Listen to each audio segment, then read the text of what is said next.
Assalamualaikum, apa kabar teman-teman semua? Semoga sehat selalu ya. Nih, mohon maaf ya teman-teman, udah jarang upload ya karena fokus di channel perawatan luka ya. Jadi nama channelnya gue rubah ya, jadi perawatan luka peluk ya. Nah, di situ teman-teman kalau mau lihat seputar luka silakan. Nah, pada video kali ini teman-teman ya, gue mau jawab pertanyaan ya. Beberapa pertanyaan nih cukup banyak ya, cuman gue belum sempat bikin videonya. Nah, oke. Nah, ini ada pertanyaan teman-teman ya dari di YouTube ya. Wajar nggak sih kalau fresh graduate belum lancar infus? Aku udah kerja 1 bulan tapi nginfus masih kayak gini kak, suka nggak dapet ya. Jadi sebenarnya itu adalah hal yang wajar ya teman-teman ya. Gue pribadi awal-awal tuh gue gagal 3 kali doang, sisanya kadang gagal kadang berhasil. Jadi sebenarnya menurut gue wajar-wajar aja, apalagi kalau vena setiap orang itu berbeda ya, ada yang tipis, ada yang mudah bengkak, ada yang kulitnya tebal jadi nggak teraba dan macem-macem. Intinya kalau fresh graduate atau enggak kita baru nyoba ya teman-teman ya, itu wajar aja sih kalau kita sering gagal ya. Intinya nggak semua orang yang sekarang jago dulunya langsung jago, itu enggak teman-teman ya. Jadi intinya gue sering banget bilang bisa karena terbiasa, itu intinya infus itu teman-teman ya, bisa karena terbiasa.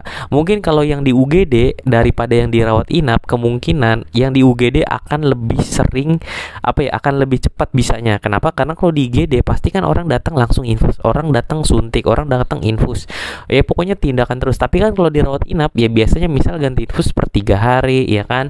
Kalau hari ini paling cuma ada beberapa pasien yang diganti, itu pun belum tentu kita terus yang ganti. Tapi kalau di UGD biasanya melimpah banget tindakan, sering nyoba pasti akan lebih cepat bisanya, itu seperti itu. Jadi jangan putus asa, semangat terus. Oke, lanjut lagi. Ada pertanyaan nih teman-teman. Nah, Kak mau tanya, kalau kita nusuk terus bengkak tuh, boleh nggak sih kita nusuk lagi di atasnya dikit dan agak jauh dikit masih jalur vena yang sama? Misal dia nusuk di sini teman-teman, gagal bengkak kan biasanya. Boleh nggak sih kita nusuk di atas sini? Sebenarnya boleh-boleh aja teman-teman, nggak masalah ya. Cuman memang kalau teman-teman diajarin di kuliah ya, kayak teorinya gini, jangan nginfus di vena yang bercabang ya. Alasannya apa ya, gue juga nggak tahu pasti. Tapi intinya tujuan dari infus itu sendiri teman-teman harus tahu, intinya adalah memasukkan cairan teman-teman ya kan, ya entah obat entah cairan apapun sesuai dengan kebutuhan si pasien ya. Terus boleh nggak nusuk di atasnya? Boleh teman-teman. Nusuk di tempat yang sama pun boleh sebenarnya. Cuman resikonya biasanya ada beberapa pasien yang pas kita tusuk di area yang bengkak itu sakit. Makanya kadang-kadang nggak boleh kan katanya nusuk di area yang bekas diinfus tuh jangan ya. Tapi sebenarnya enggak juga kok. Kadang-kadang gue pribadi ini nyoba ke diri gue ya. Jadi gue nyoba nusuk ke diri gue sendiri, itu udah bengkak, terus pas gue tusuk lagi di atasnya itu nggak masalah, nggak sakit. Tapi beda cerita kalau hari ini kita tusuk di sini gagal bengkak, besoknya kita mau tusuk lagi di sini, biasanya itu udah akan terasa sakit teman-teman. Jadi sakitnya 2 kali lipat. Tapi kalau nusuk di hari itu juga ya biasanya nggak akan sakit sih. Ini pengalaman gue pribadi, setiap orang punya pengalaman yang berbeda ya teman-teman ya. Jadi jangan disamakan seperti itu. Jadi boleh intinya ya.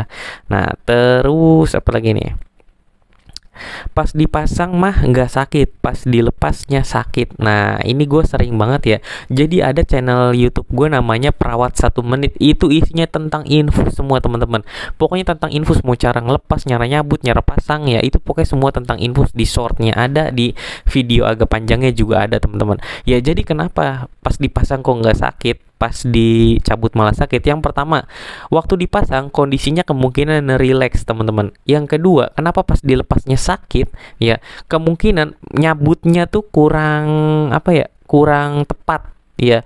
Jadi kalau nyabut infus pertama tuh jangan langsung ditekan kapas-kapasnya ya. Intinya tempelin aja kapasnya, cabutnya harus cepet, baru setelah dicabut baru ditekan. Kebanyakan juga di tenaga kesehatan pada saat nyabut itu alkohol swabnya juga ditekan teman-teman. Itu akan menimbulkan rasa nyeri atau enggak ngilu, apalagi kalau nyabutnya pelan-pelan gitu. Teman-teman bisa mampir ke channel YouTube gua yang sebelah ya teman-teman, buat lihat videonya seperti apa. Oke lanjut, ada pertanyaan lagi nih ya. Ku disuntik vitamin di bagian pantat, kok membengkak ya, beberapa hari hilang, apa vitaminnya bisa meresap ke tubuh ya. Jadi sebenarnya di dalam obat itu ada teman-teman ya, masukinnya tuh lewat mana, bisa lewat intravena, bisa lewat apa namanya, intramuskular ya. Intramuskular tuh apa ya, di otot lah gitu ya. Di pantat kan ada ototnya kan, kalau nggak salah gluteus maximus, kalau nggak salah gue lupa ya. Jadi teman-teman ya, diserapkah obatnya? Pasti diserap teman-teman ya. Terus apalagi? Kenapa bengkak ya, namanya juga mungkin ya, harusnya pokoknya kalau nyuntik di otot itu teman-teman harus diaspirasi dulu, masuk nggak, ada darah nggak, kalau nggak ada berarti aman, suntik aja di situ ya. Cuman setahu gua teman-teman ya, gua sih jarang sih kalau masukin vitamin lewat pantat ya, kebanyakan lewat intravena. Sebenarnya boleh-boleh aja ya, intinya balik lagi obatnya itu dimasukin lewat mana, di keterangan obatnya tuh ada teman-teman ya. Obat itu bisa dilewatin masuk intravena, tergantung jenis obatnya mungkin ya lebih tepatnya. Jadi teman-teman, masalah obat teman-teman baca dulu itu tuh, ada tuh di vialnya ya, atau enggak di ampulnya tuh ada obat ini masukin lewat mana ya. Ya lebih jelasnya lagi tanya dokter yang memberikan delegasi seperti itu ya. Kan ada juga misalnya apa ya, kalau nggak salah yang di perut, gue lupa namanya deh, heparin ya. Heparin itu kan ada yang di subkutan, ada yang masukin lewat intravena kalau nggak salah ya, yang di drip ya. Tergantung ya pakai syring pump. Nah itu tergantung kemauan dokternya, karena ada kinerjanya teman-teman, onsetnya tuh ada ya. Misal kalau dimasukin ke pembuluh darah itu biasanya obat bekerja lebih cepat dibandingkan dimasukkan ke jaringan apa namanya, bawah kulit atau enggak di jaringan otot gitu ya. Mungkin kalau lewat pembuluh darah ya dalam waktu hitung 1 menit aja langsung bekerja gitu kan. Beda cerita kalau di otot. Kalau di otot mungkin dia harus diresap dulu ya, jadi akan butuh waktu misal 1 jam sampai 2 jam baru bisa beredar ke pembuluh darah gitu teman-teman. Intinya seperti itu. Kita lihat ada lagi kah yang nanya. Oke, Kak, apa manfaat kalau suntik vitamin B12 ya? Gue juga belum searching ya teman-teman ya. Coba kita lihat vitamin B12 ya. Jadi manfaatnya apa nih manfaatnya? Pembentukan sel darah merah teman-teman ya, biasanya neurobion tuh yang dikasih ya. Yang teman-teman tahu yang infus yang isinya warna merah itu adalah apa namanya, kebanyakan vitamin B12 ya. Biasanya neurobion, sorbion ya, tergantung merek sih ya. Cuman intinya ya teman-teman ya, gue pribadi jarang banget menggunakan doping atau enggak infus tersebut. Banyak tenaga kesehatan atau enggak orang awam yang memakai obat-obatan tersebut. Gue pribadi adalah salah satu yang paling jarang menggunakan vitamin tersebut. Kenapa? Karena ngapain harus kita disuntik-suntik, mendingan teman-teman minum obat tablet. Toh hampir sama teman-teman hasilnya ya.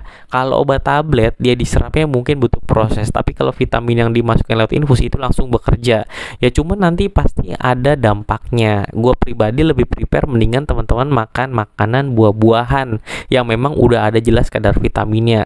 Kecuali teman-teman sakit, boleh tuh pakai yang infus obat itu, karena memang sesuai dengan kegunaannya teman-teman ya. Jadi ya intinya butuh dalam waktu dekat dan butuh dosis banyak, itu biasanya masukin lewat infus seperti itu.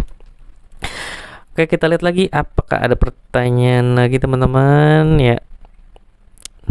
Nah, venaku kecil, dagingnya yang tebel, jadi nggak bisa ngeraba. Kalau kelihatan vena ditusuk langsung dapet bang. Ya setiap orang punya pengalaman yang berbeda. Gua pribadi kalau venanya kelihatan terus tipis yang kayak urat gitu teman-teman, kan ada tuh kalau orang yang putih banget ya.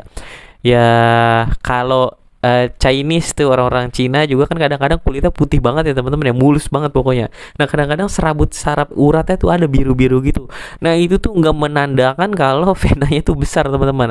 Kalau ditusuk ya kadang-kadang kagak dapat ya, kadang-kadang kecil gitu ya. Cuman ini balik lagi ya, pengalaman berbeda. Kalau gue pribadi lebih prepare gue untuk meraba ya. Setebal apapun kulitnya biasanya akan berasa. Beda cerita kalau udem ya teman-teman ya, yang bengkak karena cairan. Nah itu beda lagi tuh ya, mungkin yang infusnya harus lebih jago gitu. Nah ini ada lagi nanya, jadi nggak semua pasien yang pakai 3-way ya bang? Jadi kira-kira pasien yang kayak gimana yang harus pakai 3-way? 3-way itu teman-teman ada segitiga, jadi satu di infus terus dipasingin 3-way, jadi bisa langsung 2 cairan masuk teman-teman ya. Cuman memang pasien gimana yang harus di 3-way? Biasanya yang butuh cairan banyak beda jenis cairan ya teman-teman, bukan cairan banyak, yang butuh beberapa jenis macam cairan. Nah, balik lagi teman-teman ya, aboket yang dipasang pun harus yang berukuran besar, biasanya minimal 20 lah. Karena misal kan ada orang yang pakai dobutamin, dopamin, NaCl atau enggak NaCl 3% RL gitu kan. Kalau dimasukin ya bisa aja sih memang satu infusan itu dipasang 3-way double pun bisa. Jadi sekali masuk misalnya ada 5 cairan, cuman kan masuk ke lubang yang sekecil itu berebutan teman-teman gitu, itu nggak bisa. Biasanya nanti nggak kekejar ya, dosis yang dibutuhkan tuh nggak kekejar. Jadi memang udah pasangin pakai 3-way, makanya ada yang di tangan kanan, tangan kiri, ada yang di kaki gitu kan juga. Itu biasanya yang butuh cairan, beberapa jenis cairan teman-teman, seperti itu intinya. Oke, mungkin itu aja sih teman-teman ya. Nggak terasa udah 10 menit gua ngoceh ya. Bantu support channel gua teman-teman. Mohon maaf banget, gue jarang banget berbagi informasi lagi ya. Tapi gue lagi berusaha banget ya untuk ngisi lagi YouTube ini supaya bisa saling sharing ya, apa yang gue punya informasi, biar teman-teman semua bisa belajar juga lewat YouTube. Oke, sekian informasi dari gue. Sampai ketemu lagi di video selanjutnya. Wassalamualaikum warahmatullahi wabarakatuh.